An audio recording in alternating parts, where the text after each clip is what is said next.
Hi there, this is Lynn Jordan from Authors Tools, and I'm here with a tip for you today about using Google Forms. Lately, a lot of my author friends have been asking me for a way to collect names and addresses quickly and easily and inexpensively for doing the reviewer sign up, because you really want to have some beta readers that can actually review your book and then or will be willing to put up a review when it goes live. Of course, you can use it for lots of other things too, but I just wanted to show you this handy tool. And to do that, I will show my screen.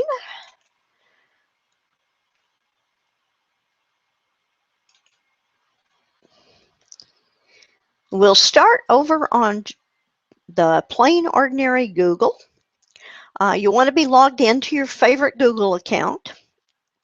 If you're like me, you're probably logged in there all the time anyway. If you notice on the right top corner, there's this little grid. And that grid is actually a shortcut to all of the Google tools. So we'll click it. And if you see down here in the bottom middle, it says Drive.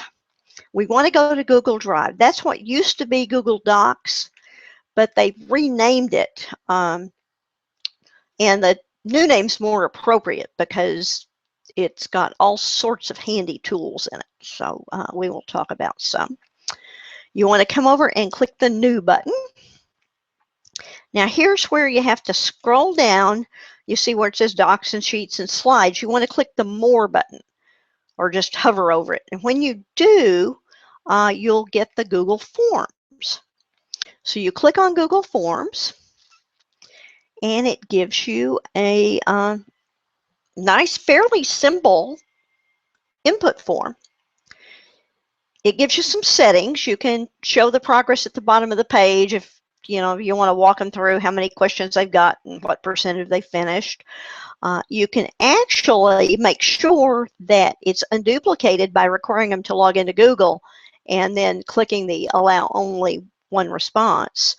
Or then you can shuffle the question order in case you're doing a survey where you think people might just choose the first one or whatever. So if you want to do that, you can. Today, we're not going to do that. We're going to come down to where the form title is, and we're going to make this reviewer survey. Let's call it reviewer application. Then the first question we're going to ask is we're going to ask for their name. The help text tells them what to put in there. And in this case, we'll just say enter your full name. You don't have to put it in, if it's self-explanatory and what you want. In this case, we're going to choose text because it's going to be a short little box. You have several different forms that you can do. And you could click done here if you only had a one question survey, but we're going to add an item. And we're going to say email address. And I'll say enter your primary email address since people have lots of them these days. Once again, we will say that's text. And you can see up here it's showing us sort of how it looks. We can come down here and say website URL.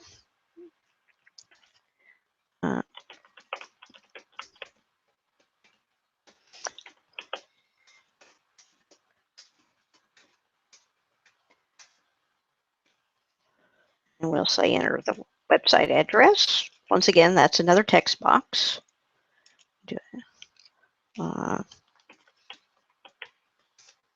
Facebook page URL. Yeah, I won't go into saying what that is because they should know that. And they may not have one it's up to you to decide whether you want the review on a website, a Facebook page, both, whatever your requirements are. And then you could ask for any other information you want. In this case, I'll just call that done. It'll go to a confirmation page. In this case, the default is to show them a link where if they want to submit another response. You don't need that, you can off. You can allow them to edit the responses, and you can take them to a place where they can see the results. That's better for a survey. In this case, you wouldn't want to do that. Then there's a couple of other little nice things you can do. You can change the theme, and if you notice, this theme is the default theme and it's pretty vanilla. But if you run your cursor down here, you'll see you have a choice of several different themes. And for our purposes, since we're talking about reviewers, here's one that has books on it. I think that's sort of appropriate. So it will stick it over here. Then if you want to see the form, see what it's going to look like, you can just click on the view form and it shows you the name, the address, the website, the URL, and then they can submit it. So if that's how you like it, that's fine. If not, you can come back here and you can tweak anything you want. Now, when you're collecting the responses, if you, oh, okay, that's not what I wanted. You can view responses, and what it does is it puts it in a spreadsheet for you. As soon as it loads, we'll see the timestamps, the date and time that they submitted their answer, their name, their email, their website, their Facebook. You can use these email addresses. You can actually download these into and put them into Excel or whatever. You can email them, and that way you have their contact information. It makes it fairly easy. Now, what I will recommend as an advanced step is to purchase a subscription to an autoresponder, and that takes your sign-up form information. It stores it. It lets you send the messages automatically. You can pre-schedule messages. So in another video, I will sort of nag you to work toward that. But in the meantime, this free tool from Google is just super simple, and it's super effective, and it doesn't look bad. I think that looks pretty good, don't you? We'll go over here. So you can impress your audience as well as get the information and sign up your reviewers. You can also use it to survey your audience for various things. I like to survey mine and ask how they like to receive information.